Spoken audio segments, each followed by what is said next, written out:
On today's show, the LA Clippers lost to the Houston Rockets on Wednesday, but they play them again on Friday night. How can they turn it around and bounce back with a win? Going to be talking about it all on today's Locked On Clippers.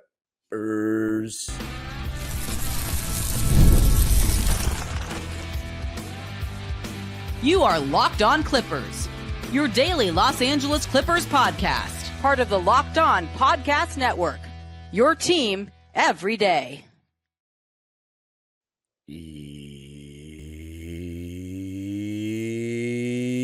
Yes, sir. You were locking in with the Clips. Thank you for making Locked On Clippers the first listen of your day, your team every day. I'm your host, Darian Vaziri, born and raised in LA and in my 20th season as a Clipper fan. You can also follow me on Twitter and Instagram at DimeDropperPod. And subscribe to my own YouTube channel, Dime Dropper, for even more LA Clipper and LA sports content. And Locked On Clippers is free and available wherever you get your podcasts, including YouTube, where I want you to let me know what your keys are to winning this game against the Houston Rockets on Friday night. Before we get started, this episode is brought to you by FanDuel, America's #1 sportsbook. You'll get started with $150 in bonus bets if you win your first $5 bet. That's FanDuel.com. And Locked On Clippers now has a daily newsletter written by yours truly, one stop for ultimate team and league coverage delivered right to your inbox. Sign up for free now at LockedOnDaily.com. That's LockedOnDaily.com and start your day with all the new free Locked On Clippers with the all-new free Locked On Clippers newsletter. All right, ladies and gentlemen, Clippers, Rockets, happy Friday to you all. We are back home this Sunday against the Utah Jazz, my favorite team. I will be there. But we got a little act of business to take care of before that, and that's the Houston Rockets against, a squad that, remember, our draft pick this upcoming year is very dependent on the Houston Rockets because the Oklahoma City Thunder have a choice to pick their pick or the Clippers' first-round pick or the Rockets' first-round pick unless the Rockets' pick falls in the top 10. And the way this season has started, they do not look like a top 10 team or a lottery team, which honestly helps us as long as we're better than them because if we're the worst team of the three, OKC is going to end up swapping picks. And then, although you know what, OKC might not be the #1 seed that I envisioned them to be because of the injury to Chet Holmgren. And of course, Isaiah Hartenstein, former Clippers. So we'll see. But I'm going to be talking about the three aspects that I think that are best to focus on for this one. One, no, not so much small ball in this game. That's one of my takeaways. And then also the performances of our stars. And are we going to see a change after the way that last game ended? Let's start with the small ball thing. We got absolutely crushed on the glass on Wednesday night, in large part due to the fact that Ty Lue really went small. When you look at Ivica Zubac this season, he's averaging 16 points and 13 boards a game. But when you look at his minutes log, that's what's really changed the most. You know what I'm saying? Because he used to never average over 30 minutes. Going into this season, the most that Ivica Zubac had averaged in terms of minutes was the 2022-23 season at 28.5 a game. He is nearly 6 minutes, playing 6 more minutes per game than that, which is 8 more minutes. 8 more minutes, which is pretty significant. Very significant, in fact. So when you look at the minutes this season, there are only 2 games, in which we haven't played Zoo 30 or more minutes. The loss at home to the Thunder and the loss at Houston. Here are the amount of points the Clippers have lost by in each of their 6 losses. 3 points on opening night against Phoenix, 1 point against the Portland Trailblazers, 6 points against Phoenix in that second game at Intuit Dome, 13 against the Thunder, 6 against the Thunder, and then 8 against the Rockets. The 2 largest losses were to the Rockets in the last game by 8 and versus the Thunder by 13. You can check out a vlog of that game on my channel. Now, one thing that stands out is, geez, our losses have been so close. Our games have been so close. That's because of our defense. Our defense keeps us in games. But it's telling to me that the 2 games in which Ivica Zubac played under 30 minutes are our 2 biggest losses of the season. Ty Lue believes he has something with the small ball that he can only have in certain lineups. And I'm going to be honest with you, Nico Batum playing the 5 in 2024 or 2025 might be a little different than 2021. It just might be. He might not be able to battle for position as much.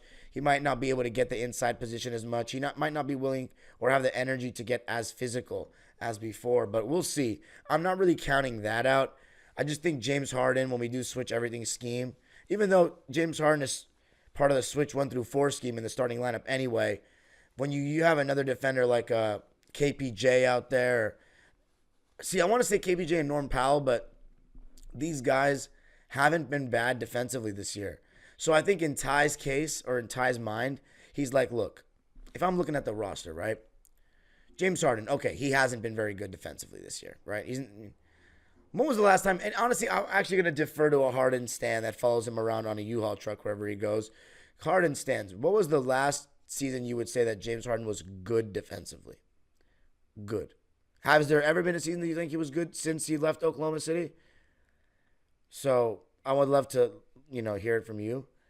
But when you look at the guys that are playing actual minutes for the Clippers, Norman Powell, he's been much better defensively this season. James Harden, I already mentioned. Zubac, great. Derek Jones, great. Amir Coffey, solid. Chris Dunn, excellent. Kevin Porter Jr., solid. Terrence Mann, good. Nicholas Batum, even better than good. Bones Hyland hasn't played. Kai Jones, not great, but there's still moments where he has blocks. That's kind of where I wanted to go next, though. Just because Kai Jones had some lapses defensively doesn't mean to me he should be taken out of the rotation and used this small, not get any role at all, it seems. Fumbled my words there. I didn't even know what to say. But you guys know what I mean. Why he should be minimized this much.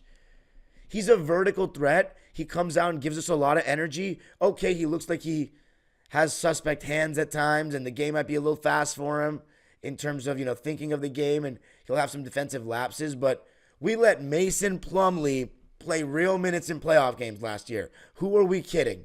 Come on. We got crushed on the glass. If Alperen Şengün is out there, I don't believe we should switch 1 through 5. He's an actual good post player. Even better than Zoo. I actually watched Alperen Şengün is nice. He's real nice. He worked with Akeem a couple summers ago. That's when I really started to pay attention to him. I mean, obviously before that I thought he was pretty good, but then I was like, okay, let's see his post game. He's got good post game, up and unders, turnarounds, mid post. You can't just put little guys on him. I don't think you can do that. So, yeah, I think we should always have a center on the court in this game. Always. I don't think it's going to be the case. I think he'll go some minutes, but it just depends how many minutes he goes small relatively. Because then, as I said last episode, what happens is our offense stagnates because they then switch everything because they're like, they have no big man that's going to bully us. So it's really, can all our 5 guys out there stay in front? And when Şengün is not out there, they do a pretty decent job. Also, they were basically throwing 2 at the ball handler because Şengün's not a great rim protector. But they were relying on their length and athleticism to cover up for them on the backside on those 4-on-3 reads and cover ground. And to be honest, they did a pretty good job of that. And Dylan Brooks does a good job at the point of attack, not letting you get a simple pass off in that blitz. So, I mean, Ime Udoka definitely thinks when it comes to defensive strategy. But coming up, so that's my overall takeaway is have a big out there. Don't let us go to that isolation. Also Zubac needs to fight a little harder for deeper post position now that he's being respected more. Before, he can catch the ball in a low block more often than not when he tries because people won't resist it as much. But now that people know he's nice because, he's a focal point, they're going to start trying to push him out a little bit further for position. And when he catches the ball further away, he does not look comfortable putting the ball on the deck for a couple of dribbles and then making it play. He looks better when he's already close to the basket. So you got to do your work off the ball, which I think is, players in the past, I think were much better at that. But there was a couple of reasons also to why. One, it was more of an emphasis. Two, you're starting your initiating plays. You're initiating plays from closer to the basket, so the entry pass is a little closer. Three, the entry passers were better.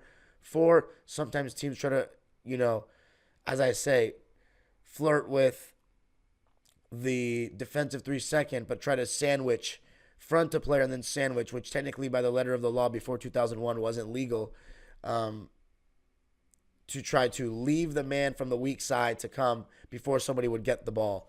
So those factors are why it is harder to establish deep post position. But there's also a level of physicality that's not allowed as much anymore. But it doesn't. The difference is not as high when it comes to interior play. It's the perimeter play that's gotten so much more beneficial. But the interior, sometimes they just rake these guys at the rim and it's nothing. But then they call little touch fouls at the perimeter. It's insane to me, the inconsistency. But yeah, all those factors matter. But also, you know what you can also say to that? It's a whole lot of excuses. Get that better post position. Fight a little harder off the ball because you do it sometimes. If not, if it's too tiring, get your conditioning up. If I was a coach, I would say that. And if I was a player, that's my mentality. What are all these rules you talking about? We always can find a way. So let's go, Zoo. Come on, buddy. Let's fight.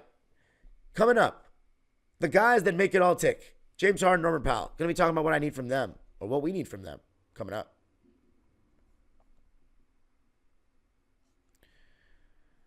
I got to tell you a little something about Robinhood. With Robinhood Gold, you don't need a silver spoon to eat up the financial favors of the 1%. Robinhood Gold allows others to get the rates and perks usually reserved for the high society. Now the resourceful individual with Robinhood Gold can earn the very liberal rate of 4.25% APY on uninvested cash and be rewarded with a handsome 3% retirement boost on IRA account contributions.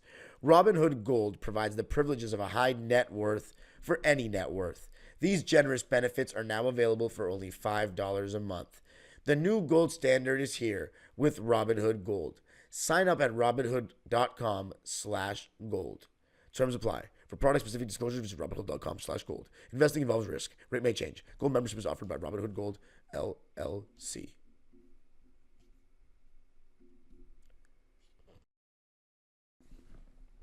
All right. So now let's talk about the guys that make it all go. Jordan Harden, I almost said. James Harden and Norman Powell. Norman Powell probably had his worst game of the season in the last game. It was the first game this season where he shot under 30%. It was also the first game this season where he scored less than 17 points. He had 13 points on 5 for 18 shooting and 2 for 6 from 3. Now, part of the reason why is because they were top blocking him. And there was one play in the beginning of the game where he countered it with the back cut, and he missed the point-blank layup. I think he should continue to back cut, and yeah, he won't miss point-blank layups going forward. That's an anomaly. But let's say Norman Powell's getting top blocked. That means the guy's face guarding him, trying to guard him the unconventional way. Typically you want to guard a guy with your body between them and the basket, but guys like Steph, guys that they want to prevent from coming off screens for threes, they'll start guarding him with their back to the ball, forcing him to go back door. That's how Steph Curry and Klay Thompson got all those back doors so much throughout their careers. And nowadays, when you don't have guys in the paint, sometimes you're waltzing into a clear paint off that back cut, as opposed to in the past when the traditional power forward is not too far away from the rim. That rotation, you're still running into a big man. So it's not the same. So now you really got to start back cutting. You know what I'm saying? Because it's there. And James Harden, he can make that pass. So that's something that you want to see from Norm is him getting better at the spontaneous movement. Not the sets that he's coming off those curls.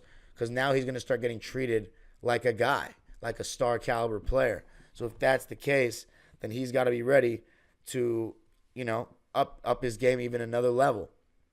And the Houston Rockets, they've started out the season very well defensively, right? They've even been better defensively than us so far this season, believe it or not, by the numbers. So it's not going to be easy, but it's not going to be easy, but I think he can figure it out. I also think when teams are top blocking and we're not able to get the ball to him, because if he back cuts, let's say someone rotates from somewhere else, we got to try to swing that ball to that somewhere else, whoever was left open. See the opening, see the open player, and let's swing the ball, get the ball to him. Now, I also want to see a little bit more on ball from Norman Powell, because if he's strictly off ball, despite the fact that it's gone really great for him, once he starts getting schemed more, which he is, he's probably going to have to start getting on the ball a little bit more and creating. In pick and roll, I've seen good and bad this season. Sometimes where he doesn't see the roller or the pick and popper, but he's going to need more reps. Simple as. And the Rockets are a good defensive team. There's going to be some teams that are going to be caught slipping, and he's coming off screens for threes. But anyway, as far as James Harden, I think I'm waiting for that efficient from the field, not just from three, game, scoring the ball from James Harden with like 20-plus points. I think that will go a long way. He's got to be a little better defensively. That was putrid the other game. That's all I could say. More decisiveness on what he wants to do, whether he's throwing it up the floor or getting into his pick and roll or getting into his ISO. But yeah, that's what I got on James Harden and Norman Powell. For Norman Powell, I'd say we need 20-plus points. James Harden, let's go 20 and 10 on good efficiency, somewhere between 44 and 50%. Or even higher, why not? Coming up, did the emergence of that lineup towards the end of the last game cause Ty Lue to make any changes? I'm going to be talking about it all coming up. I got to tell you a little something about FanDuel. Get ready to tackle the NFL action with FanDuel, America's #1 sports book, because right now, new customers can bet $5, get $150 in bonus bets if you win. The FanDuel Sportsbook app gives you everything you need to place live bets on the NFL all in one place. So when you get a hunch in the middle of the game, you can check out the latest stats, view live play-by-play, and so much more on the same page where you place your bets. If you look at the odds this weekend on FanDuel for the NFL, you got the Lions at minus 13.5 against the Jags. Rams going to New England, minus 4.5 favorites, the Rams. And then the Chargers, minus 1.5 against the Cincinnati Bengals at SoFi. And where do you go for that? FanDuel.com. You'll get started with $150 in bonus bets if you win your first $5 bet. That's FanDuel.com. Never waste a hunch and make every moment more with FanDuel, an official sportsbook partner of the NFL.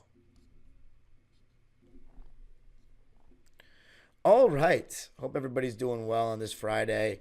Clippers are 6-6 at this point of the season. So, if you had said before the season, would you take 6-6 after the first 12 games? I would say absolutely. Hope everybody's doing well otherwise. I've been so busy with these basketball tryouts, man. Put me in a tough spot. Cutting kids that I know that play for my club team. It's a whole mess, man. I feel like the bad guy. But it's part of the job, man, being a coach. Part of the job in basketball. It's not easy. And what won't be easy is getting a win against these Houston Rockets. And they're a solid team, but I really think we need to get this one. I'm not going to call it a must win. I'm not going to say it's disastrous if we don't get it, but Man, it would be big if we did. Because the possibility of finishing lower than Houston, we need our pick. We just need it. Because look, 12 games into the season, we don't know about Kawhi. We've seen no positive updates. So,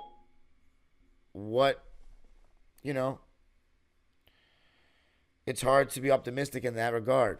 But what about the unit at the end of the game that closed the game for the Clippers? Are any of those guys going to get rotation minutes going forward? I don't know. But let me tell you what I think. Bones Hyland, I want him. I would love, honestly, if he replaced KPJ. But KPJ just had some of his best games of the season. I think it'd be a little unfair. I wouldn't be mad at it, but I think it'd be a little unfair. Bones, though, you could argue has been treated unfairly in the sense that KPJ just got here and Bones has waited his turn patiently through the additions of Westbrook and Harden and deserves a shot. So you can go both ways in terms of guys being treated unfairly. I don't think, if I had to guess, I'm going with Bones Hyland is not, going to be in the rotation in this game. But Jordan Miller, God, I don't know. He's promising.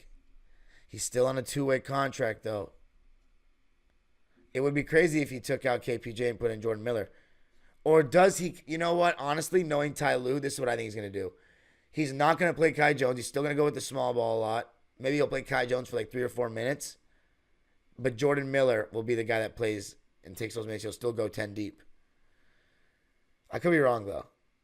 Because we did get crushed on the glass, and I don't think Ty Lue's dumb. Like, he's going to make an adjustment and probably get another big in there a little more to alleviate the pressure, because you still got guys like Tari Eason and Amen Thompson that, they're athletes, dude.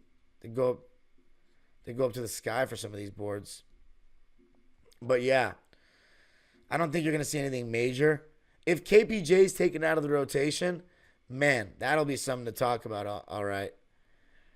Terrence Mann coming off the bench. I liked what I saw last game. That was his best game of the season in his first game off the bench. So let's continue it. Chris Dunn starter. But yeah, we got beaten on the boards 59-42. Jordan Miller, by the way, had 8 points in 12 minutes. Kobe Brown, don't think he'll be in the rotation. But yeah, we'll see. You can follow me on Twitter and Instagram at Dime Dropper Pod. Subscribe to my own YouTube channel, Dime Dropper, for even more LA Clipper and LA sports content. Live after the game, most likely. And Locked On Clippers is free and available wherever you get your podcasts, including YouTube. Drop me a comment and let me know your prediction for the game. And of course, your favorite podcast now has a newsletter. Introducing the Locked On Clippers daily newsletter. One stop for ultimate team and league coverage delivered right to your inbox, written by yours truly. Sign up for free now at LockedOnDaily.com. Really helps the show. Really helps your boy. That's LockedOnDaily.com, and start your day with the all-new free Locked On Clippers newsletter. Give me some predictions in the comments. I am going with the LA Clippers beating the Houston Rockets 105-102. That's 105-102 Clippers. Book it, sign, seal, and deliver it. The age-old proverb continues. Go Clippers.